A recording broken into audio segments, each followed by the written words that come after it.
coming here with you with another episode of the Pre-Ride Show in Emporia, Kansas at Unbound. Get a chance to spend a few minutes with big Brennan Wertz, one of the new and biggest upcoming stars in the cycling scene. Brother, how are you? What's going on?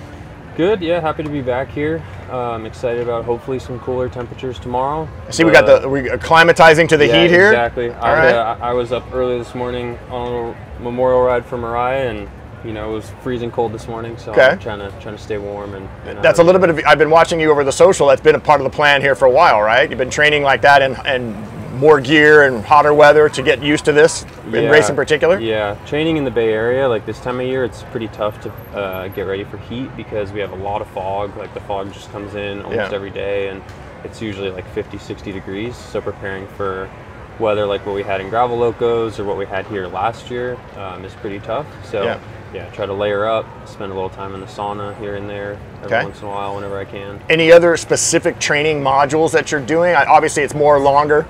This guy's good. That guy's not too bad either. What's up, Yuri? Any specific type of training that you've bolted on to get ready for this event? I think, you know, just the time, the distance, like just putting in the hours really I think is important. And I will say I haven't got quite the hours that I was hoping to. You know, there's been a lot going on these last few weeks and also a lot of travel just the last 2 months. But yeah, just trying to put in as many hours as I can in those kind of tempo zones, and then just working on the fueling and making sure that we can keep putting the proper fuel in the engine for 10, 12, however many hours we're going to be out here. What's that strategy? Like, have you already built that? Is there a certain type of bottle, a certain number of bottles, certain hard foods that you like, things like that? I know the burritos are king, but I don't know if tomorrow's a burrito day. I've got 3 burritos right now. 3 burritos ready to go? All right. And I think it'll be a good day if I can get through 2 of them. If I can get into that 3rd one, I think it'll be a really good day. Okay. And is that just a function of how you're doing at the moment in terms of the course itself and whether you're even able to reach in the pocket? Yeah. That's a big challenge. Like last year I had a full white jersey, and you could see the like spots of burrito all over it last year because you're trying to eat. Maybe that's a design thing. Maybe we should do a burrito themed spotted jersey. But you know, you're blasting through the gravel and you're getting rattled. And this course, it never really lets up. There aren't often sections where it's super smooth and easy. So or at least last year it wasn't. And you know, I was trying to eat and it's just bouncing and spraying all over me. But yeah, it's partially it's the course. It's also how we're racing it. You know, if there's a moment when things kind of chill out for a second and everyone's taking a little breath of fresh air and taking a moment to relax, that's the other kind of key factor. What do you think were the biggest lessons you learned from last year that you're going to apply for this year? I think just keep going, like just keep charging towards the finish. You got more than you think, maybe? Yeah, I think that was huge last year, but this year even more so with the weather that we might have. I think, you know, I've been talking to Neil Shirley yesterday about the 2 years that he rode it in the mud where his derailleur just exploded and ripped off with all the mud going into it. You know, I was talking to Yuri yesterday or this morning a little bit about when he won it in kind of hard, you know, tough conditions. I think anything could happen. It's chaos out there if if the rain that's forecasted does come. So I think it's really just everyone's going to be dealing with something, especially at a race this long. Whether it's good weather, bad weather, everyone has problems. Everyone has mechanicals, flats, you name it. It's a matter of managing those and focusing on what you can control and worrying not less about what you can't. Yeah, exactly, and staying calm, because if you get flustered and you start trying to ride too hard to catch back on after you have a mechanical or something, that can do a lot more damage than good. So just trying to keep it chill. I know you're going to be at Belgian Waffle Ride, North Carolina next week. You had a good result there last year, missing out on the top just by a couple of feet, if you will. What are you looking forward to there? I really loved that course last year, and it was fun. You know, that race last year had similar conditions to what we're having here with these crazy storms and flooding, and just, you know, I'm not used to that kind of stuff in growing up in California. So that's always just an added element of surprise that I find pretty interesting and exciting. And then that area in general is really beautiful. The riding out there is awesome. For sure. So I'll spend all next week out there in the lead up to the event. And really looking forward to it.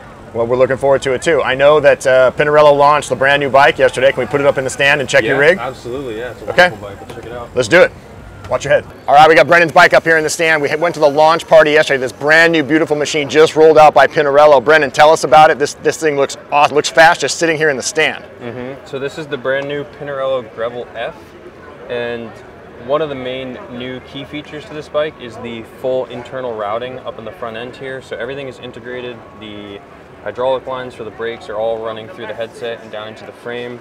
What's great about that is it's super clean, it looks amazing, aesthetically super pleasing, but also aerodynamics, you know, in a 200-mile race, that's something that's definitely a factor. So keeping as much of that stuff inside the frame is going to keep it all out of the wind, so we're super excited about that. I've got the most cockpit up here, so carbon bar and stem. I really like the ergonomics of this bar, the comfort of it. It's got nice compliance to it. In terms of the gearing and the group set, we've got the SRAM Red Axis group set. Okay. I've got the torque power meter up here,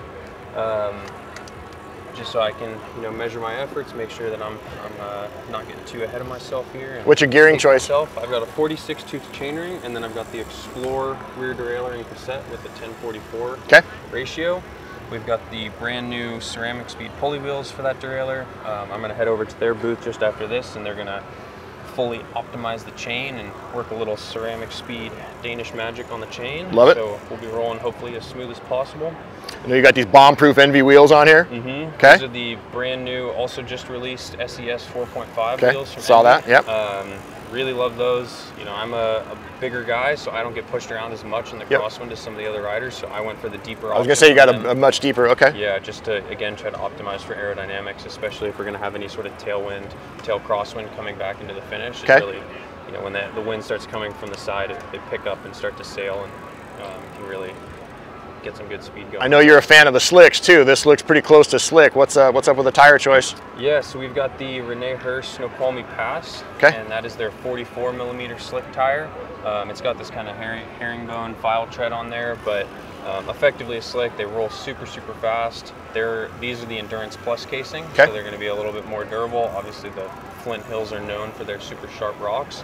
So we went for the most heavy duty casing possible. But yeah, super excited about these tires. I think if it does get muddy, having the slicks will be a good option just to clear the mud. Another awesome feature about this frame is that it's got clearance for up to 50C tires. So with these 44 slicks, there's tons and tons of room in there. So I think if it does get muddy, that'll be a huge advantage over some of the other riders who are maybe packing a really big tire into a frame that doesn't quite have the clearance for it. No bags and stuff on here yet, but what will you be carrying with you tomorrow? I'm going to keep mostly my nutrition in my pockets. Out here I will bring my phone with me just because you never know what can happen out there. I've got my trusty above category Velo Color saddlebag up here that'll have all my spares and everything in there. Nice. And then I have a top two bag. I'm thinking about using it, but I'm not entirely sure. I'm leaning towards not. And then on my back I'll have the Usui hydration packs, and I'll be rotating those through the aid stations. Nice. That's a fast-looking machine. One other key feature on here, this is a new saddle to me, the Forum cycling saddle. This is the Throne RS. It's kind of a different shape. It's got a lot of tail kick up to it. But you know, for a 200+ mile race, having a saddle that's super comfortable is crucial. This one works really well for me, and I've been super happy with it. So that's another thing I'm really excited about on this new bike. You know what my favorite feature of this bike is? What's that? Right here. Ride like Mo. Yeah. Super. Yep. Love that. Super sad that she's not here with us this weekend, but gonna try to do everything in my power to honor her. She's a huge inspiration for me. I feel very fortunate to have been able to share a lot of podiums with her in Northern California this year and race alongside her, train alongside her. So heartbroken that she's not here with us, but gonna do everything in my power to ride for her. For sure. Thank you so much. Hey, Big Brennan Wertz here, one of the favorites tomorrow for Unbound. Check him out and keep following us with all the other episodes that we have on the pre-ride show. Subscribe, get notifications, because we got a lot more to come. Thanks for looking in.